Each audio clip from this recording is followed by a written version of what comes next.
O Mahabharata. De Krishna Dvaipayana Vyasa. Livro 5. Prajagaraparva. Capítulo 39. Vidura sobre prosperidade. Dhritarashtra disse: o homem não é o distribuidor de sua prosperidade ou adversidade. Ele é como um boneco de madeira movido por cordas. De fato, o Criador fez o homem sujeito ao destino. Continua a me falar, eu estou atento ao que tu dizes. Vidura disse: ó Bharata, por falar palavras em tempo impróprio até Vrihaspati se expôs à crítica e ao fardo da ignorância. Uma pessoa se torna agradável por meio de presentes, outra por palavras gentis, uma terceira pela força de encantamentos e drogas. Aquele, no entanto, que é naturalmente agradável, sempre permanece assim. Aquele que é odiado por outro nunca é considerado por aquele outro como honesto ou inteligente ou sábio. Uma pessoa atribui tudo de bom a alguém que ela ama, e tudo de mal ao que ela odeia. Ó rei, logo que Duryodhana nasceu eu te disse: tu deves abandonar este único filho, pois por abandoná-lo tu assegurarás a prosperidade dos teus 100 filhos, e por mantê-lo, a destruição tragará aos teus 100 filhos. Nunca deve ser considerado favoravelmente aquele ganho que leva à perda. Por outro lado, deve ser considerada favoravelmente aquela perda que traz lucro. Não é perda, ó rei, aquela que ocasiona ganho. No entanto, deve ser considerado como perda aquilo que sem dúvida ocasionará perdas maiores ainda. Alguns se tornam eminentes por boas qualidades, outros se tornam assim por riqueza. Evita aqueles, ó Dhritarashtra, que são eminentes em riqueza mas desprovidos de boas qualidades. Dhritarashtra disse: tudo que você diz é aprovado pelos sábios e é para o meu bem futuro. Eu não ouso, no entanto, abandonar meu filho. É bem sabido que onde há retidão há vitória. Vidura disse: aquele que é agraciado com todas as virtudes e é dotado de humildade nunca é indiferente nem aos minúsculos sofrimentos de criaturas vivas. Aqueles, no entanto, que estão sempre ocupados em falar mal de outros, sempre se esforçam com energia, disputando uns com os outros em todas as questões calculadas, para causar dor para outros. Há pecado em aceitar presentes e perigo em fazer presentes a aqueles cuja própria visão é inauspiciosa e cuja companhia é repleta de perigo. Aqueles que são briguentos, cobiçosos, desavergonhados, enganadores, são conhecidos injustos, e sua companhia deve sempre ser evitada. Deve-se também evitar aqueles homens que são dotados de defeitos similares de uma natureza grave. Quando o motivo que causou a amizade está terminado a amizade daqueles que são inferiores, o resultado benéfico daquela conexão, e a felicidade também derivável disso, tudo acaba. Eles então, se esforçam para falar mal de seu último amigo, e se esforçam para infligir prejuízo a ele, e mesmo se a perda que eles sofrem for muito pequena, apesar de tudo isso eles, por falta de autocontrole, fracassam em desfrutar de paz. Aquele que é erudito, examinando tudo com cuidado e refletindo bem, deve, de longe, evitar a amizade de pessoas vis e de mente perversa tais como essas. Aquele que ajuda seus parentes pobres e desventurados e incapazes obtém filhos e animais e desfruta de prosperidade que não conhece fim.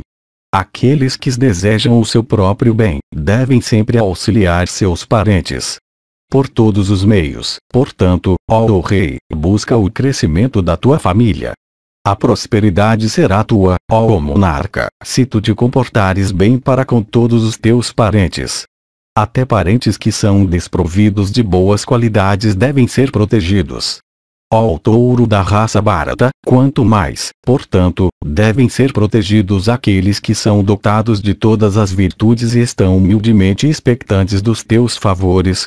Favorece os filhos heroicos de Pandu, ó monarca, e deixa que poucas aldeias sejam conferidas a eles para sua manutenção. Por agires dessa maneira, ó rei, a fama será tua neste mundo. Tu és idoso, tu deves, portanto, controlar teus filhos. Eu devo dizer o que é para o teu bem. Reconhece-me como alguém que deseja bem para ti. Aquele que deseja seu próprio benefício nunca deve brigar, ó majestade, com seus parentes. Ó touro da raça Bharata, felicidade deve ser sempre desfrutada com os parentes, e não sem eles. Comer uns com os outros, conversar uns com os outros, e amar uns aos outros, é o que os parentes sempre devem fazer. Eles nunca devem brigar. Neste mundo são os parentes que resgatam, e os parentes que arruinam parentes. Aqueles entre eles que são justos resgatam, enquanto aqueles que são injustos afundam seus confrades. Ó rei, ó concessor de honras, justo em teu comportamento para com os filhos de Pandu. Cercado por eles, tu serás inconquistável por teus inimigos. Se um parente se contrai, na presença de um parente próspero, como um veado à visão de um caçador armado com flechas, então o parente próspero tem que tomar sobre ele mesmo todos os pecados do outro. Ó o melhor dos homens, o arrependimento será teu por essa tua inação no momento quando no futuro tu souberes da morte ou dos Pandavas ou dos teus filhos. Ó, pensa em tudo isso. Como a própria vida é instável, uma pessoa deve no próprio início evitar aquela ação por consequência da qual ela tenha que se entregar ao remorso tendo entrado no aposento da dor. Verdade é que toda pessoa a não ser Bhargava, o autor da ciência de moralidade, está sujeita a cometer ações que vão contra a moralidade. É visto, no entanto, que uma justa noção de consequência está presente em todas as pessoas da inteligência. Tu és um descendente idoso da linhagem de Kuru. Se Duryodhana infligiu esses males aos filhos de Pandu, é teu dever, ó rei de homens, desfazer todos eles. Reinstalando-os em suas posições, tu serás, neste mundo, purificado de todos os teus pecados e serás, ó rei de homens, um objeto de admiração até para aqueles que têm suas almas sob controle. Refletindo sobre as palavras bem faladas dos sábios correspondentes às suas consequências, aquele que se engaja em ações nunca perde renome. O conhecimento comunicado até por homens de erudição e habilidade é imperfeito, pois aquilo que se procura inculcar pode ser mal compreendido, ou, se compreendido, pode não ser realizado na prática. Aquela pessoa erudita que nunca faz uma ação cujas consequências são pecado e tristeza sempre cresce em prosperidade. A pessoa, no entanto, de alma perversa, que por insensatez continua com seu comportamento pecaminoso começado anteriormente cai em um pântano de lama profunda. Aquele que é sábio deve sempre manter em vista os 6 canais seguintes pelos quais planos vêm a ser divulgados, e aquele que deseja êxito e uma longa dinastia deve sempre se proteger destes 6. Eles são: intoxicação, torpor, desatenção a espiões, colocar um acima de outro, a própria conduta como dependente da operação do seu próprio coração, confiança depositada em um conselheiro pecaminoso, e enviados inádeis. Conhecendo essas 6 portas, através das quais planos são divulgados, aquele que as mantém fechadas, enquanto busca a obtenção de virtude, lucro e desejo, tem êxito em permanecer acima das cabeças de seus inimigos. Sem o conhecimento das Escrituras, e sem visitar os idosos, nem virtude, nem lucro podem ser conhecidos ou obtidos, nem por pessoas abençoadas com a inteligência de Vrihaspati. Uma coisa é perdida se lançada ao mar. Palavras são perdidas se dirigidas a alguém que não escuta. As Escrituras estão perdidas em alguém que não tem sua alma sob controle. E uma libação de manteiga clarificada é perdida se derramada sobre as cinzas, deixadas por um fogo que está extinto. Aquele que é dotado de inteligência faz amizade com aqueles que são sábios, tendo primeiro examinado pela ajuda de sua inteligência, repetidamente investigando por meio de sua mente, e usando seus ouvidos, olhos e discernimento. Humildade elimina a infâmia. Atenção, fracasso, bravura. Perdão sempre conquista a raiva. E ritos auspiciosos destroem todas as indicações de mal. A linhagem de alguém, ó rei, é provada por seus objetos de prazer, lugar de nascimento, casa, comportamento, alimentação e vestuário. Quando um objeto de prazer está disponível, até aquele que alcançou a emancipação não fica relutante em desfrutar. O que dizer, então, daquele que ainda está ligado ao desejo? O rei deve apreciar um conselheiro, que reverencia pessoas de sabedoria, é dotado de erudição, virtude, aparência agradável, amigos, discurso gentil, e um bom coração.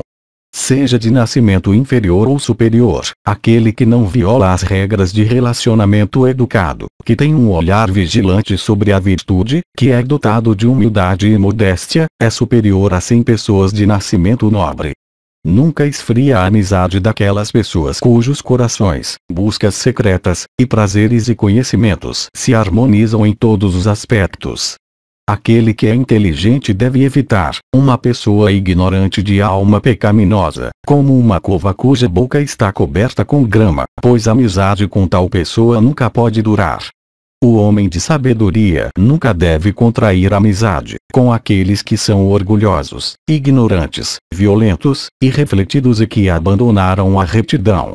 Aquele que é grato, virtuoso, sincero, generoso e leal, e aquele que tem seu sentido sob controle, preserva sua dignidade, e nunca abandona um amigo, deve ser desejado como um amigo.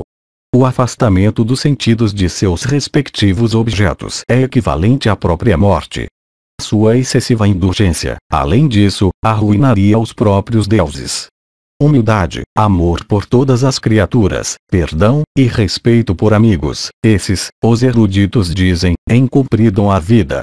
Aquele que com uma resolução firme se esforça para realizar por meio de uma política virtuosa propósitos que uma vez foram frustrados, é citado como possuidor de coragem genuína. Alcança todos os seus objetivos o homem que conhece os remédios a serem aplicados no futuro, que está firmemente decidindo no presente, e que pode prever no passado como uma ação começada terminaria. Aquilo que um homem busca em palavras, atos e pensamentos ele ganha como próprio. Portanto, sempre se deve procurar aquilo que é para o seu bem. Esforço depois de verificar o que é bom, as propriedades de tempo, lugar, e recursos, conhecimento das escrituras, energia, honestidade, e frequentar reuniões com aqueles que são bons, esses ocasionam prosperidade. Perseverança é a base da prosperidade, de lucro e do que é benéfico. O homem que persegue um objetivo com perseverança e sem abandoná-lo em aborrecimento é realmente formidável, e desfruta de felicidade que é interminável. Ó Majestade, não há nada mais conducente à felicidade e nada mais apropriado para um homem de poder e energia quanto clemência em todos os lugares e em todos os tempos. Aquele que é fraco deve perdoar sob todas as circunstâncias. Aquele que é possuidor de poder, deve mostrar perdão por motivos de virtude, e aquele para quem o sucesso ou fracasso de seus objetivos é o mesmo, é naturalmente perdoador. Aquele prazer cuja busca não prejudica a virtude e o lucro de uma pessoa deve certamente ser buscado até a satisfação da pessoa. Não se deve, no entanto, agir como um tolo por dar livre indulgência aos seus sentidos. A prosperidade nunca reside em alguém que se permite ser torturado por uma angústia, que é viciado em maus hábitos, que nega a divindade, que é inativo, que não tem seu sentido sob controle, e que é desprovido de esforço. O homem que é humilde, e que por humildade é modesto, é considerado como fraco e perseguido por pessoas de inteligência mal orientada. A prosperidade nunca se aproxima, por medo da pessoa que é excessivamente generosa, que doa sem medida, que é possuidora de valentia extraordinária, que pratica os votos mais rígidos, e que é muito orgulhosa de sua sabedoria. A prosperidade não reside em alguém que é muito aperfeiçoado, nem em alguém que não tem nenhuma realização. Ela não deseja uma combinação de todas as virtudes, nem está satisfeita com a total ausência de todas as virtudes. Cega, como uma vaca louca, a prosperidade reside com alguém que não é fora do comum. Os frutos dos Vedas são cerimônias realizadas diante do fogo, Homa. Os frutos do conhecimento das Escrituras são bondades de disposição e conduta. Os frutos das mulheres são os prazeres de relacionamento sexual e filhos, e os frutos da riqueza são divertimento e caridade. aquele que realiza ações que visam assegurar sua prosperidade no outro mundo com riqueza adquirida pecaminosamente, nunca colhe os frutos dessas ações no outro mundo, por causa da pecaminosidade das aquisições gastas para o propósito. No meio de desertos, ou florestas profundas, ou fortalezas inacessíveis, em meio a todas as espécies de perigos e alarmes ou em vista de armas mortais erguidas para atingi-lo, aquele que tem força mental não nutre temor. Esforço, autocontrole, habilidade, cuidado, firmeza, memória e começo de ações depois de deliberação madura, saibas que essas são as bases da prosperidade. Austeridades constituem a força dos ascetas. Os Vedas são a força daqueles familiarizados com eles. Na inveja se encontra a força dos maus. E no perdão, a força dos virtuosos. Estes 8, isto é, água, raízes, frutas, leite, manteiga clarificada, o que é feito conforme o desejo de um brahmane, ou por ordem de um preceptor, e remédios, não são destrutivos de um voto. Aquilo que é antagônico à própria pessoa nunca deve ser aplicado em relação a outra. Resumidamente, isso mesmo é virtude. Há outras espécies de virtude, mas essas procedem de capricho.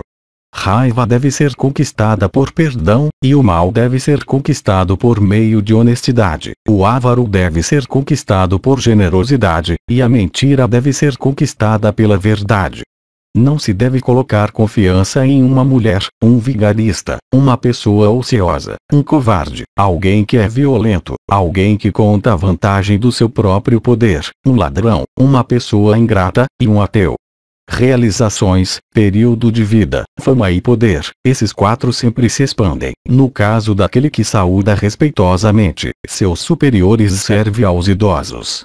Não põe o teu coração no encalço daqueles objetos que não podem ser adquiridos exceto por meio de esforço muito doloroso, ou por sacrificar a virtude, ou por reverenciar um inimigo. Deve-se ter pena de um homem sem conhecimento. Deve-se lamentar uma relação sexual que não é frutífera. Deve-se ter pena das pessoas de um reino que não tem alimento. E deve-se ter pena de um reino sem um rei. Estes constituem a fonte de dor e fraqueza para as criaturas incorporadas. As chuvas, queda de colinas e montanhas, ausência de diversão, angústia de mulheres, e flechas verbais do coração.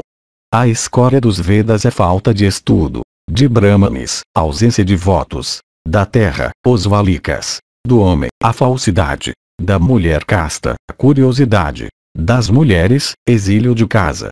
A escória do ouro é a prata. Da prata, estanho. Do estanho, chumbo. E do chumbo, refúgio inútil. Não se pode vencer o sono por deitar, mulheres por desejo, fogo por combustível, e vinho por beber. E, de fato, coroada de êxito a vida daquele que ganhou seus amigos por meio de presentes, seus inimigos em batalha, e esposa por comida e bebida. Aqueles que têm milhares vivem, aqueles que têm centenas, também vivem. Ó Dhritarashtra, abandona o desejo. Não há ninguém que não possa conseguir viver por um meio ou outro. Teu arroz, trigo, ouro, animais e mulheres que estão sobre a terra, todos não podem saciar mesmo uma pessoa. Refletindo sobre isso, aqueles que são sábios nunca se afligem por falta de domínio universal.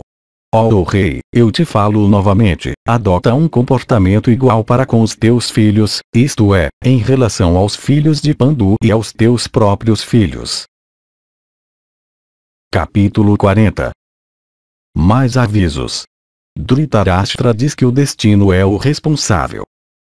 Vidura disse: respeitado pelos bons e abandonando o orgulho, aquele bom homem que busca seus objetivos sem extravasar os limites de sua força logo consegue obter fama, pois aqueles que são bons, quando satisfeitos com uma pessoa, são certamente competentes para outorgar felicidade a ele. Ele que abandona, por iniciativa própria, até um grande objetivo, devido a ele ser repleto de injustiça, vive alegremente, perdendo todos os inimigos, como uma cobra que abandona sua pele.